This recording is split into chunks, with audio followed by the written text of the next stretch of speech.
반갑습니다. 대기업 시청자 여러분들 그리고 TNL 주주님들. 이 TNL 같은 경우 아마존 1위를 했던 기업인 만큼 현재 주가에 비해 이 밸류 자체가 좀 낮은 게 아닌가 저는 아직 그렇게 생각을 하고 있는데요. 거기에 대한 이유를 우리가 오늘 함께 파헤쳐 보고 이 마이티 패치가 현재 SNS에서 굉장히 인기라고 합니다.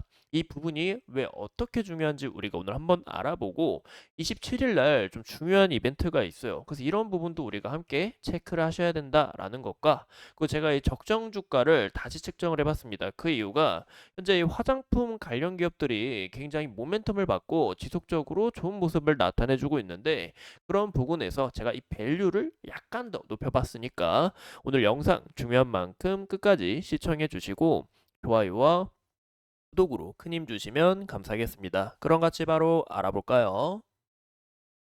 보시는 것처럼 현재 이 마이티 패치가 이 SNS에서 굉장히 인기라고 합니다. 제가 이 부분들 좀 인스타랑 이런 여러 곳에서 이제 제가 자료를 갖고 왔는데요. 이 보이시죠? 현재 외국에서 굉장히 크게 선호하고 있고 그리고 캐나다 코스트코에도 이 마이티 패치가 입점될 수 있다라는 이야기가 나오고 있어요. 그만큼 이 영향력 자체가 굉장히 커져가고 있다라는 것을 우리가 알 수 있는데요. 이런 SNS에서 이렇게 뜨고 있는 부분이 왜 중요하냐? 제가 좀 예시를 하나 들어보면 이 VT 아시죠, 여러분들? 이 VT도 주가가 정말 미친 듯한 이런 폭발적인 성장으로 갔잖아요. 그 이유가 이 다이소에서 파는 이 리들샷으로 크게 인기가 얻었고 또 우리가 뭐 화장품이 아니더라도 우리가 이제 불닭볶음면, 이 불닭볶음면 한번 예시를 들어볼까요? 이 불닭볶음면도 이 SNS에서 크게 막 퍼지면서 여기서 주가가 모멘텀을 받고 상승했던 것을 우리가 또 확인해 볼 수 있습니다. 그만큼 이 SNS에서 이 마이티 패치가 크게 인기라는 것은 TNL 또한 이런 부분에서 모멘텀을 받고 기대감이 더욱 상승할 수 있다. 이 밸류 자체가 더 업그레이드 될 수 있다라는 거 함께 참고해 주시면 좋을 것 같아요. 보시는 것처럼 이 TNL 같은 경우 매출폭이 굉장히 크게 성장하고 있는 것을 우리가 확인해 볼 수 있습니다. 그만큼 영업이익률도 지속적인 성장을 이뤄내고 있고 이때 당시 이 영업이익 성장률이 폭발적인 이런 포텐셜을 가졌지만 현재 다시 서서히 올라가고 있다라는 것을 우리가 확인해 볼 수 있죠. 이 성장폭이 좀 둔화가 됐다라고 우리가 생각할 수 있는데요. 이 부분에 있어서 좀 우리가 좀 뭐야 성장폭이 이제 매출액이 크게 줄어난 건 좋지만 성장률이 다시 줄어들면 좋지 않은 게 아닌가라고 좀 약간 간단하게 생각을 해볼 수 있죠. 하지만 이 TNL 같은 경우 이번 모멘텀을 더 저는 추가로 받을 거라고 생각합니다. 그 이유가 이제 제가 A씨를 들어볼게요. 이제 히어로 코스메틱스를 인수한 C&D라는 이제 기업이 있습니다. 이제 화장품 퍼스널 케어 이 전문 업체인데요. 이제 매출액이 약 7조 정도 되고 이제 유럽에 막대한 오프라인 유통망을 보유하고 있어요. 그만큼 굉장히 중요한 기업이다라고 볼 수 있겠죠.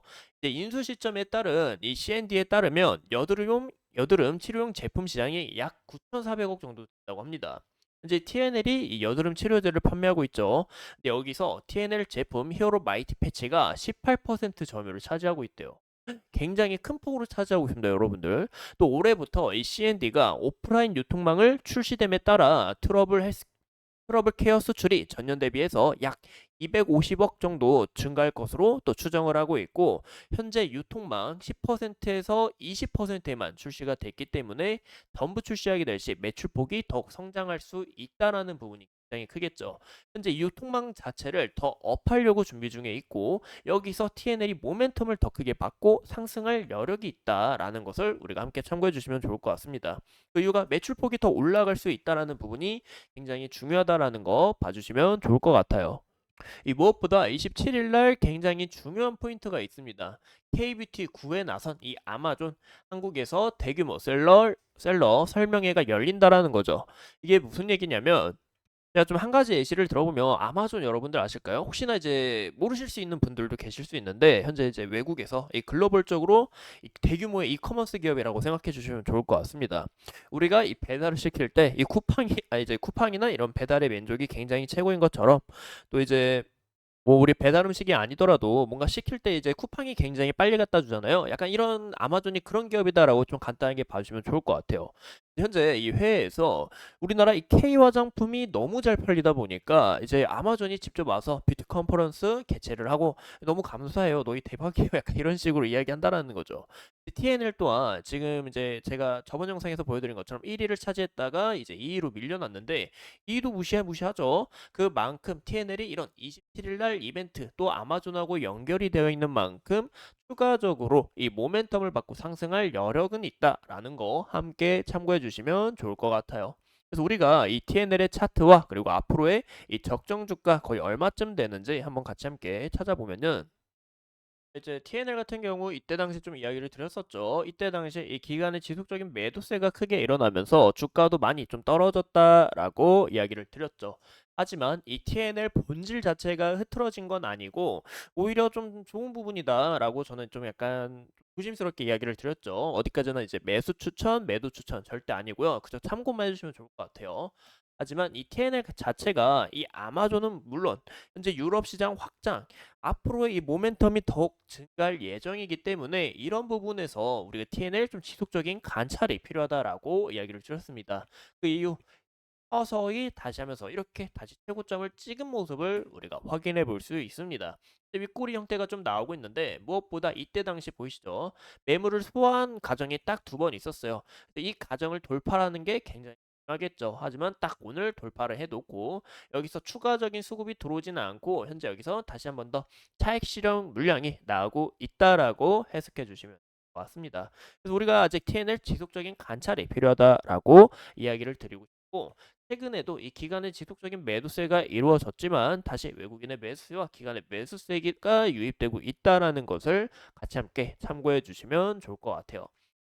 이제 제가 좀 적정 주가를 다시 계산을 해봤는데 이제 제가 좀 높게 계산을 했습니다. 이 점 꼭 참고해 주시면 좋을 것 같아요. 그 이유가 현재 이 K 화장품을 비롯한 우리나라 기업에 대한 이 기대감이 너무 높다 보니까 제가 이 밸류를 조금 더 높여봤는데 정말 이 정도의 주가까지 갈 수 있을지 우리가 좀 지속적인 관찰이 필요하다라고 해석해 봐주시면 좋을 것 같습니다. 그래서 현재 제가 좀 차트를 한 번 더 이야기를 드리자면 현재 이 구간에서 돌파가 나오면서 이렇게 좀 어느 정도 매물 소화했다라는 것을 우리가 확인해 볼 수 있고 다시 한 번 더 이 구간 돌파하면서 이 구간을 안착하는 과정이 굉장히 중요하다라고 보면 좋을 것 같아요.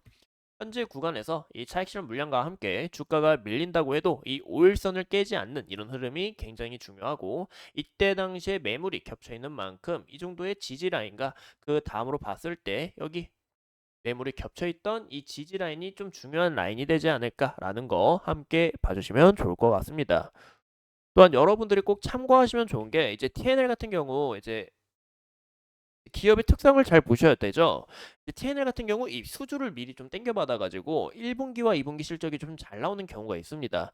그만큼 1분기, 2분기 실적은 굉장히 좋게 나올 수는 있어요. 하지만 3, 4분기 우리가 주의를 하시는 게 좀 중요하다라는 것과 근데 이제 3, 4분기 같은 경우 좀 주의를 하시는 건 맞는데 또 이제 이번에 아까 말씀드렸던 이 C&D가 유럽이나 더 오프라인을 더 유통망을 더 확장시키려고 준비 중에 있다 보니까 이런 곳에서 또 모멘텀이 또 전하고는 다르게 전과는 다른 그림이 나올 수 있다라는 것을 함께 참고해 주시면 좋을 것 같아요.